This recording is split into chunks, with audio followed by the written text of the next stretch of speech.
అసలు first success అనేది ఒక వ్యక్తికి ఎక్కడి నుంచి మొదలవుతుంది అంటే, ఇది నా జీవితంలో నేను చేసిన ఎక్స్పీరియన్స్ ని బట్టి చెప్తున్నాను. మీరు ఎప్పుడైతే మీ సబ్ కాన్షియస్ మైండ్ లో మీరు ఫిక్స్ అయిపోతారో, ఈ భయాన్ని నేను అధిగమిస్తాను అని ధైర్యాన్ని మీరు తెచ్చుకుంటారో, అప్పుడే ఆటోమేటిక్ గా మీ సబ్ కాన్షియస్ మైండ్ లో ఉన్న పవర్ అనేది మొదలవుతుంది. పవర్ పాస్ అవడం మొదలైనప్పటి నుంచి మీరు ఒక 2 క్వశ్చన్స్ తో మీ మైండ్ కనెక్షన్ తీసుకోండి. నేను ఎందుకని ఇలా భయపడుతున్నాను అనే క్వశ్చన్ ని మీరు రిపీటెడ్ గా మీ మైండ్ కి ఇస్తూ ఎక్కడ మీ భయం మొదలైంది అనేది కూడా గమనించండి. ఎప్పుడైతే మిమ్మల్ని మీరు క్వశ్చన్ చేసుకుని మీ భయం ఏంటి అనేది మీరు దాన్ని రికగ్నైజ్ చేసి రియలైజ్ అవ్వి మీరు ఎప్పుడైతే మీకు మీరు బేస్ ని కనిపెడతారో మీ లోపల భయానికి, అప్పుడు ఆటోమేటిక్ గా మీ లోపల ఎనర్జీస్ అనేవి చాలా హైలో ఉంటాయి.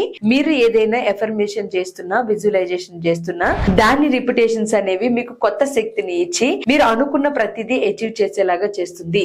నమస్తే.